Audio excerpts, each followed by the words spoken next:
Hello, my name is Robin Smart, and I'm honored to be your host for this Learning About Dementia series. As the education coordinator for the Alzheimer Society Guelph Wellington, I truly know the value of learning about dementia if you, a family member, or anyone you know is affected. This series wouldn't be possible without the generous funding of the Guelph Community Foundation. Their support has allowed us to bring this series to you, and the Alzheimer Society is sincerely grateful to the Guelph Community Foundation. We also extend thanks to the Village of Arbor Trails, who allowed us a location and provided refreshments for each of the sessions. But the biggest thanks goes to you for watching this DVD. There are 6 DVDs in the series, and although they build on each other, each one is designed to stand alone as well.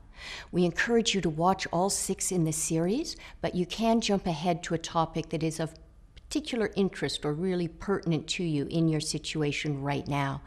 After watching the DVDs, we encourage you to be in touch with our office for further education opportunities or to talk to one of our social workers. This DVD focuses on communication and how communication is changed over time by the disease process. It helps you focus on the fact that communication is more than words, and how can we hone our communication skills to truly support people living with dementia. Today is about communication. So let's practice under somewhat straitened circumstances, because that's sometimes what it's like when we try to communicate with somebody who has dementia. It's not under ideal circumstances. And that's what the next half hour, 45 minutes is going to be all about, communication. So let's look at the basics. Obviously, it's an exchange of information. It's messages between 2 or more people. And information can come in the form of speech or signals or writing or behavior. There are many ways that we communicate. And so what we want to do is understand that there's really 2 roads: sending the message and understanding the message. There are 2 parts, each equally important. You need both lanes on that highway to be open. So what we're going to do is look at, in the next couple of minutes, what happens in the brain to impede communication when somebody has a form of dementia, and then what can we do about it. So I've got a slide up there that's showing you a brain. And last week we looked at the brain and different things that happen when you have dementia to the brain. All of these different parts of our brain are involved in communication. We actually need every different lobe of our brain working in conjunction with the other lobes to have efficient and effective communication. We need it all. So I'm going to take us just briefly back, because I know we have a few new folks with us today, very briefly to the different parts of the brain, what they do, and then how we're going to compensate when our brain is unfortunately damaged due to a dementia. So your temporal lobe at the side of your head, your temporal lobes, are really important in verbal and visual memory. If you're having issues with short-term memory, it's because, unfortunately, this part of your brain has been damaged. The major memory center is the hippocampus. We want to have a valid and functioning hippocampus. Then there's the parietal lobe, and it's sort of at the back and the top of your head. And it's involved in all aspects: language, speech, writing, reading. This is the part of our brain that helps us to use words correctly. It's one thing to know the words, but it's another thing to know when we want to use that word and where we want to put it in a sentence.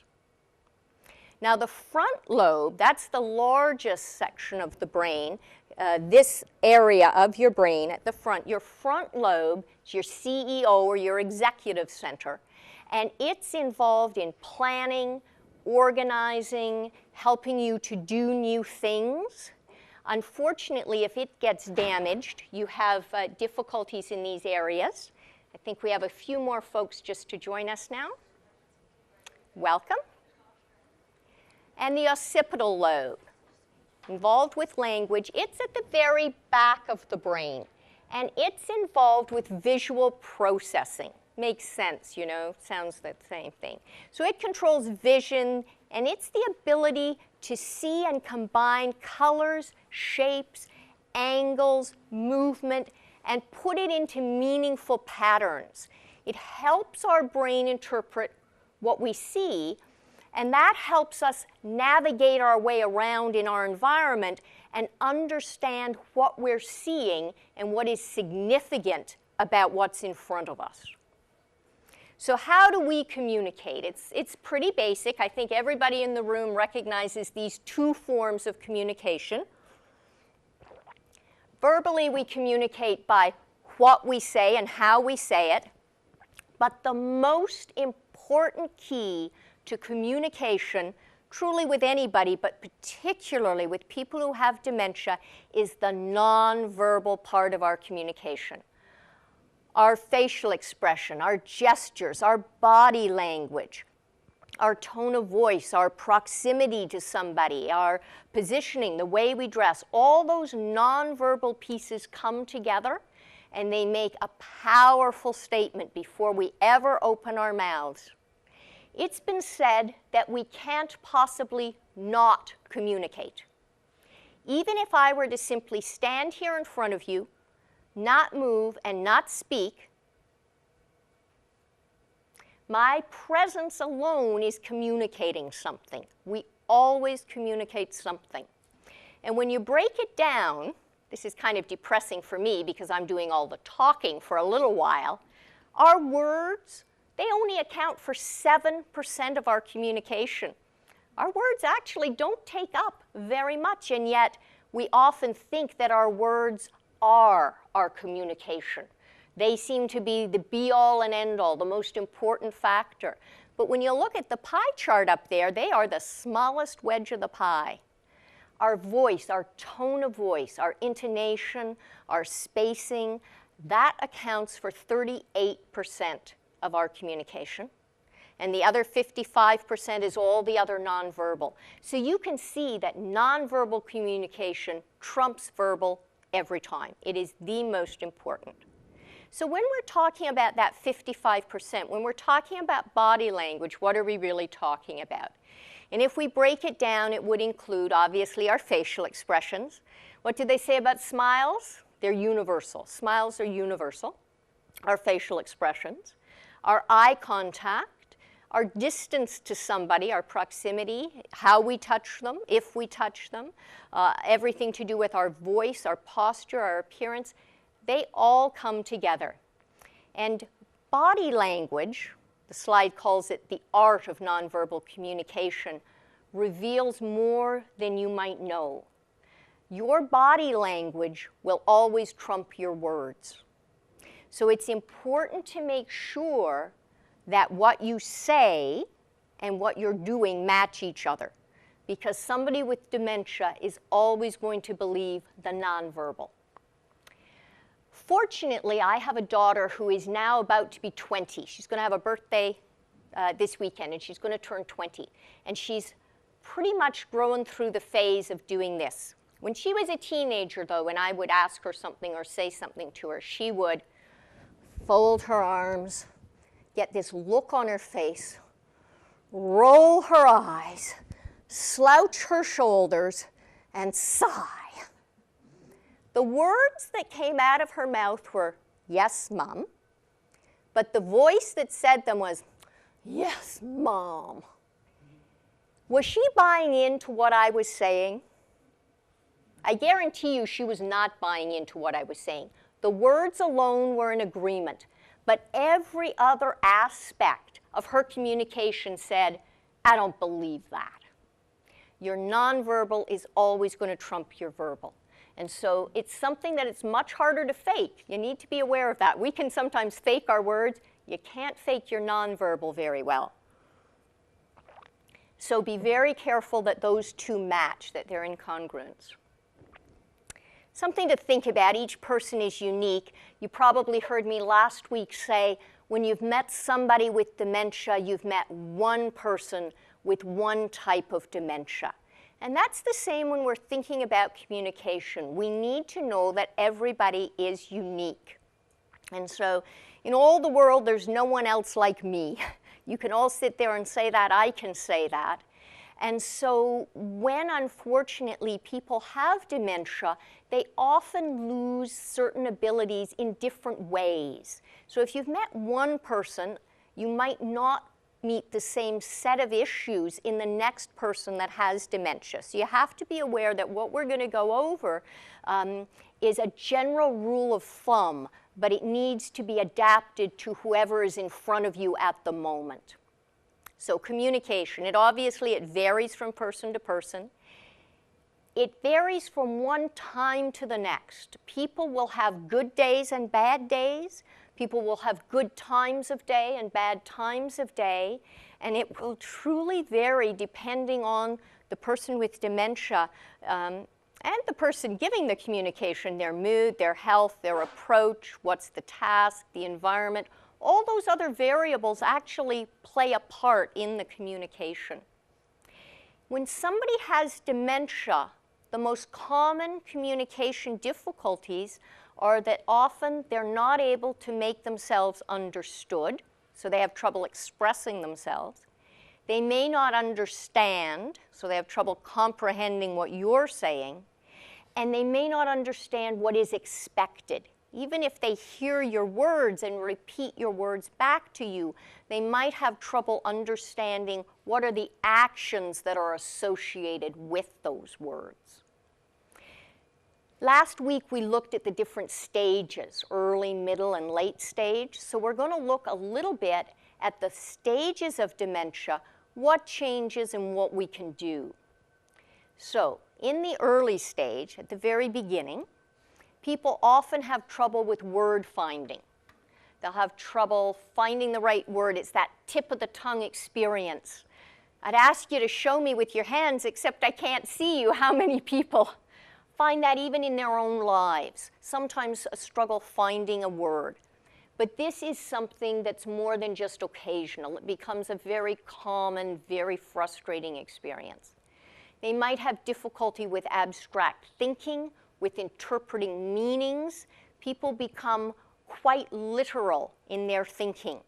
If I were to say to somebody, oh, go in the other room and put your feet up, what might I really mean? I might mean that I want them to go and sit down and relax. But if they were a person with dementia and I said to them, please go in the other room and sit down, put your feet up, I might come in and I might find them quite literally sitting with their feet in the air. No footstool, no rest under them. I told them to put their feet up. They become quite concrete, quite literal, do exactly what you say. So you want to make sure what you say and what you mean match up. They'll often have difficulty detecting humor if it's based on sarcasm or a joke on a pun. Hard to interpret as the disease goes on. In the early stages, they'll also have some difficulty understanding conversations. People often struggle at social gatherings, the cocktail party syndrome. If you're out somewhere and there's numerous conversations happening, that can be a real struggle for somebody to follow. Often they have intact social skills, and those social skills will remain a long, long time. Social skills to meet and greet and exchange a few pleasantries and smile and nod at the right places, those remain intact. But if they're going to follow the conversation, they require longer pauses to process.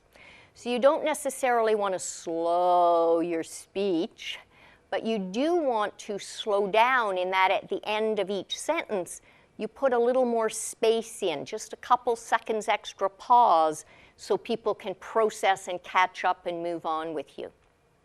They may express experiences that aren't true to reality. Their interpretation might not match your interpretation of what's going on. Doesn't mean they're trying to be difficult, doesn't mean they're telling tales. It means that their processing has changed somewhat. So two people can have different, divergent views of the same situation, and that's pretty common in a dementia situation. And in the early stages, they may really be aware that they're having trouble following a conversation or finding the right word, and it may be a problem for them. They might feel that they want to withdraw, or they're afraid of social situations, or they don't want to engage the way they used to so much. So here are some strategies. Obviously, you want to allow some time to respond. It might seem like a long time. 4 or 5 seconds seems like an eternity to us in our conversation, but I would encourage you to let there be a little more time for people to respond. Add a few seconds in there for them. If you know that somebody is struggling to find a word, and you know what the word is, I would suggest that you supply it and see how they react. Most people, in my personal experience, 30+ years in the field, most people say thank you. They get the word and they go on. What we find is that if people spend too much time searching for a word and put all their mental energy into trying to delve around and find that word, they sometimes lose the rest of the sentence they were going to say. And because of the short-term memory loss, they often can't get that back. So you can try supplying the word if you know it and they're struggling for it. If they don't like that kind of help, they'll let you know. And if they do like that kind of help, then you're able to continue with the conversation. The be clear, use concrete terms. It says avoid pronouns. He, she, it, they. Can be very confusing for somebody with dementia. If we start to tell a story about John and Mary, and we say that John and Mary were coming over to supper, and then she went to the store because he wanted eggs for dinner, the person with dementia might say, who went to the store? Who wanted eggs? Even though we set up John and Mary at the beginning of the story, once we start using pronouns, it's harder for somebody to follow. So you want to try to insert names to keep things clear wherever you can. The other thing that can happen is that people can substitute a similar word. It's not the word they really meant to say. It might be in the same ballpark, though. So if they're talking about transportation, the example here is bus for car. Or they might ask for, they really want you to pass the salt at the dinner table, but they'll ask you to pass the sugar. Another word that has to do with something white that you eat, right? And listen for sound-related words, rhyming words. People often substitute rhyming words. So if somebody is going to talk about the mat on the floor, but they talk about their hat instead, it might not make so much sense to you. So listen for rhyming words and see if you can substitute a rhyming word and have the sentence make sense. Some other strategies are to try to avoid correcting. If you know what the sentence really meant, then just go with the meaning. If you need to, you can double check by quietly supplying the right word. The example up here is, and thank goodness we're not living this one today, look at the snow. But it's not snowing, it's raining. You might say, yeah, I see it's raining pretty hard. People in the early stage of dementia tell us that sometimes they know the right word, and they're as surprised as anybody else when the wrong word pops out of their mouth. Started out right, came out wrong. So sometimes you can just show that you're on board by saying the correct thing. The other thing is about distraction. In the early stage, if a person constantly repeats the same thing over and over, often it's an attempt to make honest connection with you, some form of communication, but it might be something that's bothering them or niggling them. So if it is something that you think might actually not be a search for information or a search for connection, try some reassurance. Validate the feelings if they're feeling frustrated or if they're feeling concerned about something. Validate that emotional feeling for them before you try to go on and change the topic. If somebody's stuck on a topic and you're tired of talking about the cows or Brother Harold or the way they cooked bacon or whatever they're stuck on, whatever their topic of choice is. If you try to suddenly jump to a new topic, you probably haven't broken the loop that they're thinking about. So you need to hear what they're saying, make a comment about what they're saying, hear whatever emotion was attached to their story before you move on. And then to simplify your language somewhat, and this is certainly not any kind of baby talk or childish talk, this is avoiding any technical jargon, acronyms, avoiding sayings that need interpretation. What we want to do is we want to be clear the first time out so that people, if they have a really confused look on their face, then you might have to explain things. It's sometimes easier to talk about what something does than a big technical term for it. So try to simplify your language. I would also encourage you not to have complex sentences where you join a bunch of thoughts with and, but, or. I would keep your sentences to one thought at a time. In the middle stage, you might see more repetitive questions, more repetitive speech. People might make speech or they might respond in a way that doesn't seem appropriate to what you said or the question that you asked. You might start to see a lot of sentences where things aren't fitting together just right.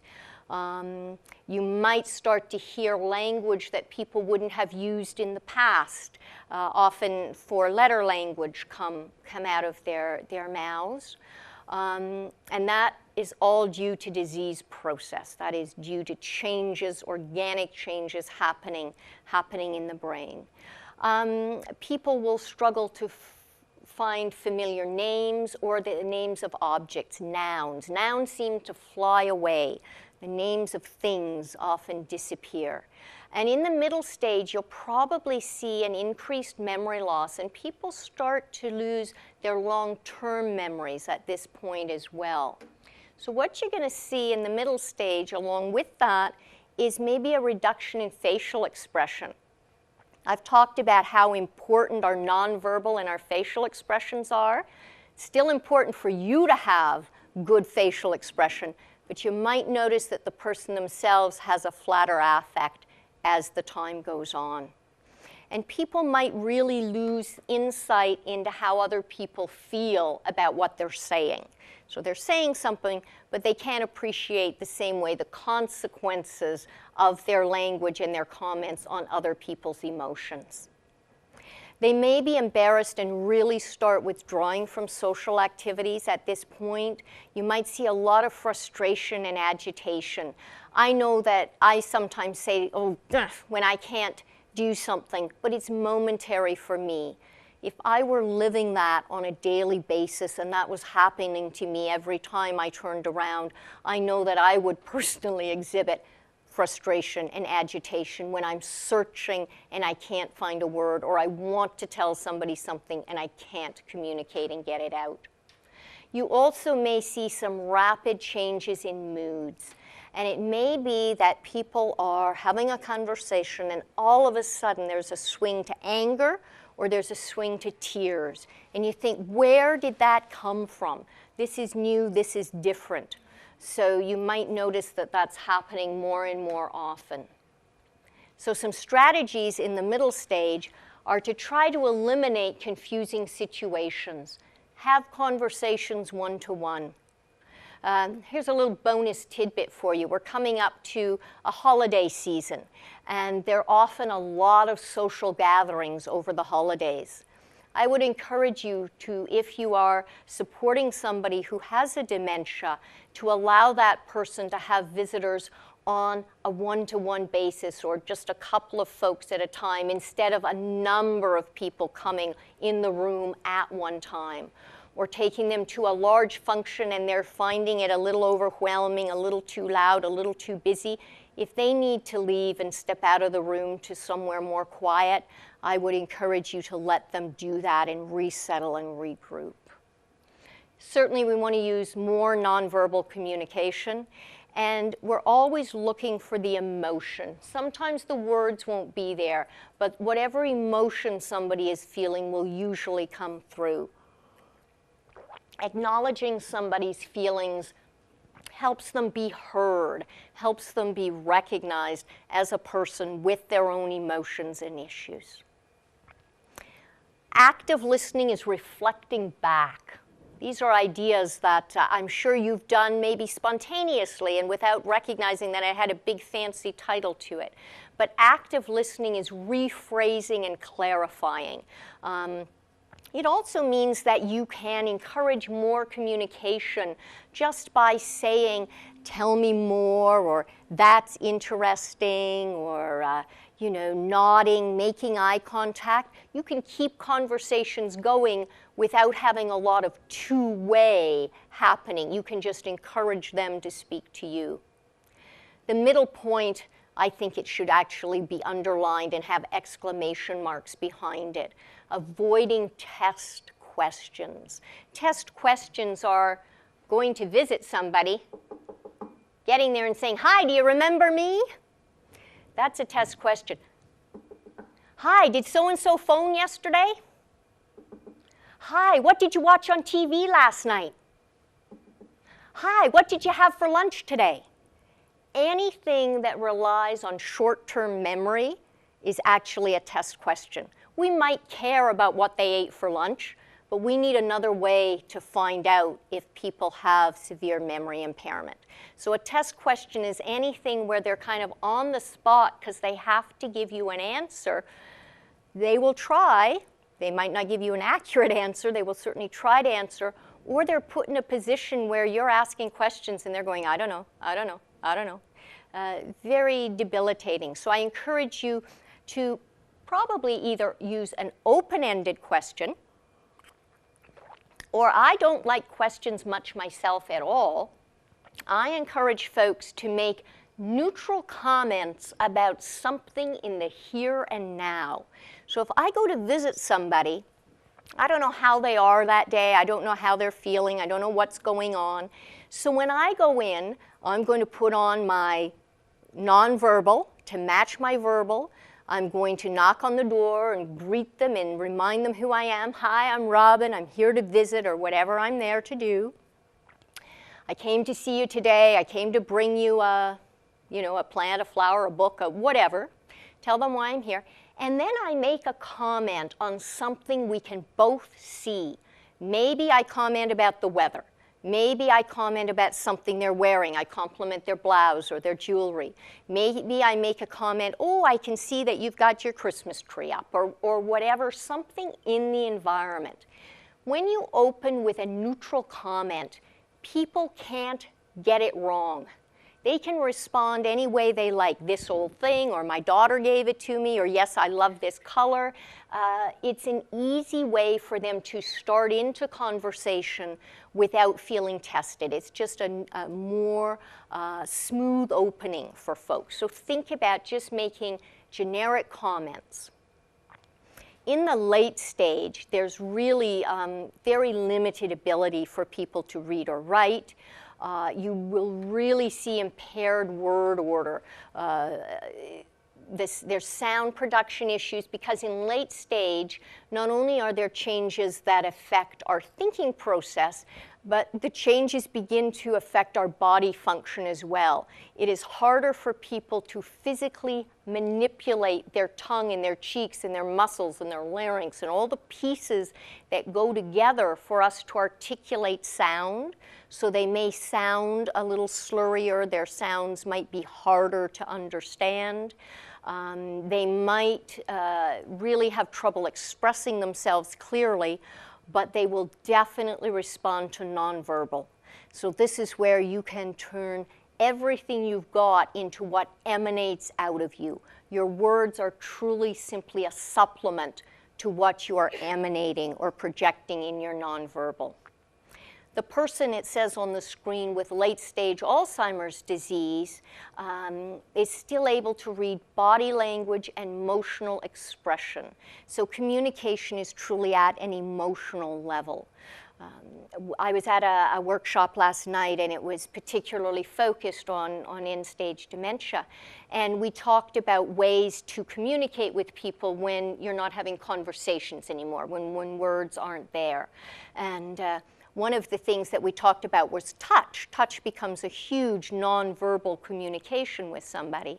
And so one of the recommendations made was, if you're going to hold hands with somebody, you hold hands from underneath. Instead of taking somebody's hand and holding it, you give them the control and the power. You give them your hand so that the touch is there, but they're actually in charge of how long they hold your hand for, how tightly they hold your hand for. So you can give touch and you can still give control to somebody. So it's something that you can give them emotional support, and yet you're giving them autonomy at the same time. So the value of listening. The slide last week said listen, listen, listen, 3 times listening. It is truly a hugely effective way to promote communication, is to be a good listener and to validate. Validation, again, it's just a really fancy term that means that you're going to acknowledge and support the emotion that somebody's feeling. It's truly hearing them. It's not agreeing or disagreeing. It's not fixing the problem, but it's recognizing and acknowledging whatever emotion is emanating out of them at a given moment. So you respond to the person by stating the meaning and the feeling behind the message in your own words. You don't have to agree or disagree. You don't have to fix, but you have to hear what they're saying.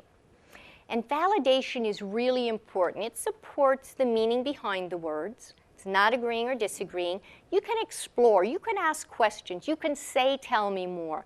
You can nod and say, I'm listening. You want to hear what folks have to say. And you really need to talk about either the person somebody's talking about or the issue somebody's talking about before you can move on to anything else. If you're validating somebody, you hear them first, you reassure them, either I'm here for you, or I'll check into that, or I'll find out more, whatever they need, and then you can move on to the distraction piece. And what I'm going to do is the next 3 slides, they're no words. The next 3 slides are pictures. And the reason I'm going to take you on a little pictorial is I want you to think about validation, because often what we do with folks is we're kind of focused on reality orientation. We're focused on correcting. We're focused on adjusting their view to match our view. We're focused on giving them the right information. So I'm going to show you 3 slides. And I'm going to encourage you to think that as the dementia journey, because it is a long journey, it can last anywhere 2 to 20 years, it's a long road. As people progress along this road of dementia, I'm going to encourage you to get away from reality orientation and just hear what people are telling you. There are 3 wonderful pictures by Tom Hussey. And there's a credit at the end if you want to look up this man's work. I want you to look at this photo, because the reality that we see and the reality that the person with dementia sees are often not aligned exactly the same. When you look at this picture, you see an older gentleman. But when he's looking in the mirror, what does he see? He sees himself maybe 50 years ago, right? Here's another one. In a care home, exactly this kind of situation. There's an aide there with a walker, and there's a woman who needs some assistance. And when she looks in the mirror, what does she see? She sees herself as an RN. She doesn't see herself as the person who needs help.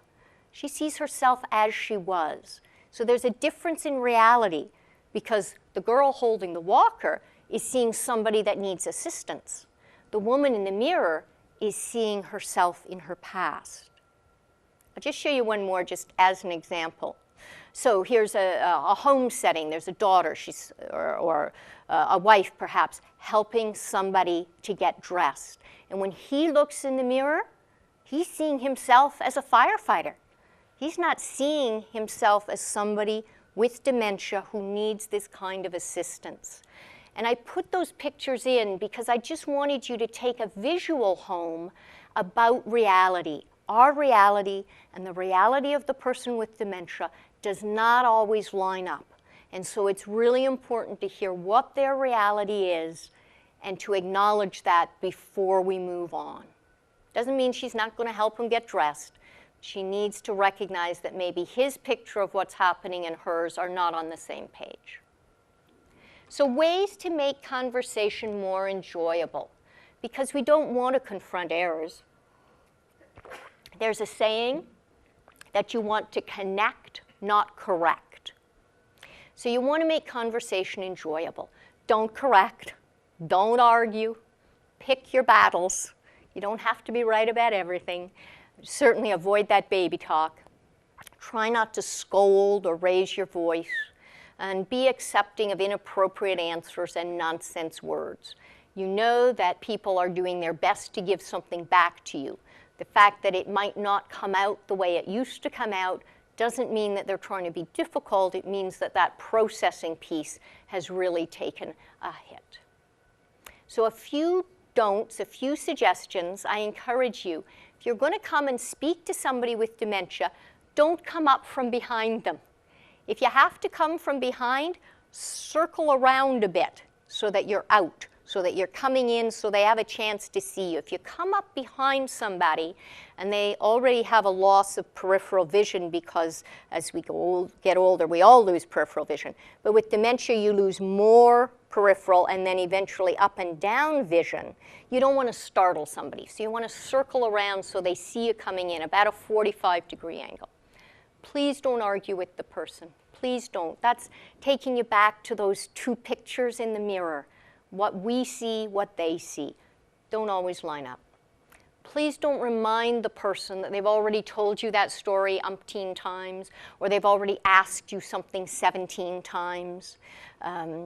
They're asking you because they either need the answer or they need some sort of attention. They're not doing it because they want to irritate you. They're doing it because, unfortunately, their hippocampus doesn't allow them to retain short-term information, so there's kind of a loop. Try not to provide too much information at once. There's a term, they call it bombarding. When we go and we say to somebody who has dementia, well, good morning, I'd like you to get up now. I need you to get dressed and wash your face and get down to the dining room for breakfast. That was a whole bunch of information all at once. So just be aware, one thought at a time. Use pronouns. We recommend that you don't use those pronouns. You want to use names instead, so avoid pronouns. Don't use pronouns. Don't always assume you're understood. Somebody nodding is often a good sign, but it doesn't mean there's full comprehension. And people will often agree in the moment, truly agree with you in the moment, because immediate memory is spared, and that allows you to have conversation, but it doesn't get into short-term memory to go to long-term memory. So be aware that you might not always get your message through. If it's an important message, it bears repeating. It bears double-checking. I've encouraged you not to quiz people wherever possible, and then that filling in the gaps piece, unless it's necessary or it's asked for. So what if you don't understand? What if somebody's saying something and it sounds like word salad to you? What if you truly don't understand? You got to look for clues. And I stood here and I said how important our nonverbal is. Well, it's important for us to read the nonverbal of the person with dementia. That's going to tell us a lot. So you want to look for clues. If you know the person well, you might be halfway there. There's often jokes about folks who have been married for a long period of time finishing each other's sentences for them. If you know somebody well, you might already have some clues about what they're talking about. Give positive feedback. You want to encourage people, tell me more. Can you say it again? You want to encourage the conversation to keep going. And you do want to include people in conversation. When people's processing slows down, sometimes if they're in a small group, they get left behind and the other people just start chatting to each other as quickly as they normally would. So just be aware somebody could easily get left out. When you don't understand, it's okay to apologize, and I always take it on myself. I encourage you to be open to saying, I didn't get that. Not you didn't say it, but I'm sorry, I didn't get that.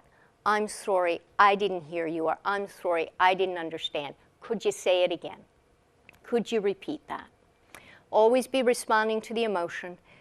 The be patient part is for everybody in the conversation. Be patient with yourself. Be patient with the person who's trying to communicate. It goes in both directions because it's not always easy to get what somebody's saying. So choice is certainly important, but when we're communicating with people, I would encourage you to maybe limit that choice a little bit. Don't ask an open-ended question like, how do you like your eggs? Because there are umpteen different ways that you can make eggs. You might like to ask, would you like your eggs scrambled or fried? It's limiting it.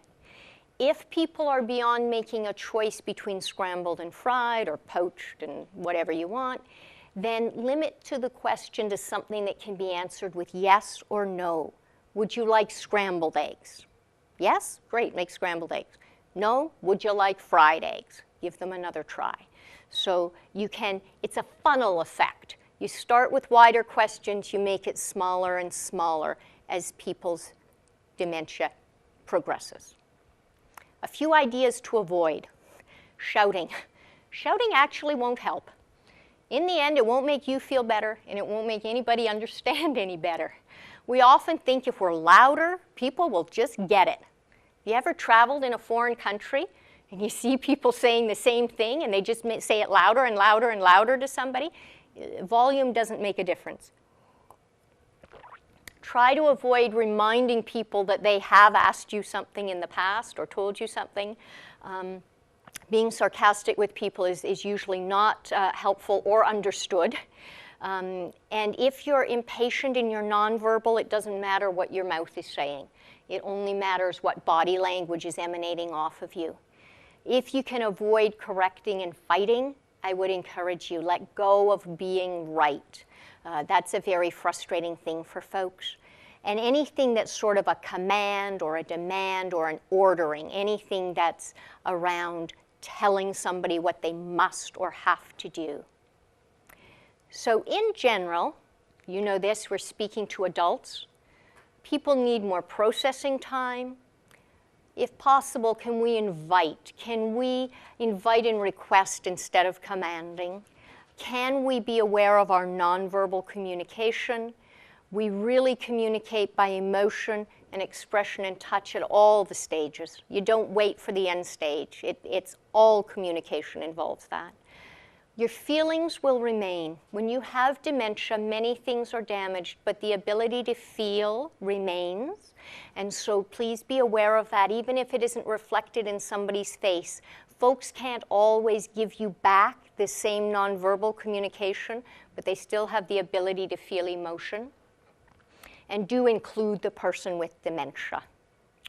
Up there is the special Alzheimer's KISS. You probably heard of the KISS principle. Keep it simple, sweetheart. That's what I grew up with. I honestly believed until I went to high school that KISS stood for Keep It Simple, Sweetheart, because that's what my mother told me and I believed her. And then I was disabused when I got to high school. But I'm going to teach you a new KISS right now, and it's the Alzheimer or the dementia KISS. When anybody has a brain disease, they need a little extra TLC. So I'm going to ask you to extend that KISS a little bit and put an extra S into it. I'm going to encourage you to keep it simple, soft, and slow in any of your communications with somebody. Last but not least, people with dementia do become very literal. So I mentioned this earlier, you've got to say exactly what you mean. Go for a spin, they'll turn around. Hop up here, they will literally jump on one leg. So you have to be very clear in what you say. Always listen for the emotion behind the words. Just like our nonverbal is secondary to our words, their emotion is the most important thing to focus on. Not the words, but the emotion. People often understand more than they can articulate. The diminishment of the ability to express and to understand doesn't necessarily disappear at the same rate. So be aware of that. And obviously, please don't talk about the person in front of them. It is a disease, unfortunately, that is an organic breakdown in the brain.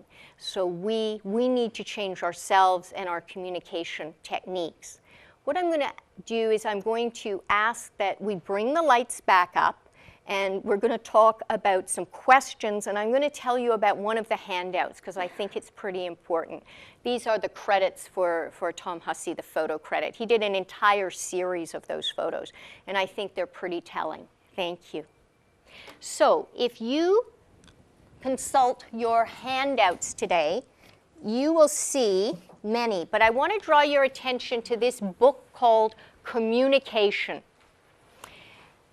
On the back of the other handouts and all the handouts I gave you last week is all this contact information, so don't worry about taking that down. We've made sure that you have that today.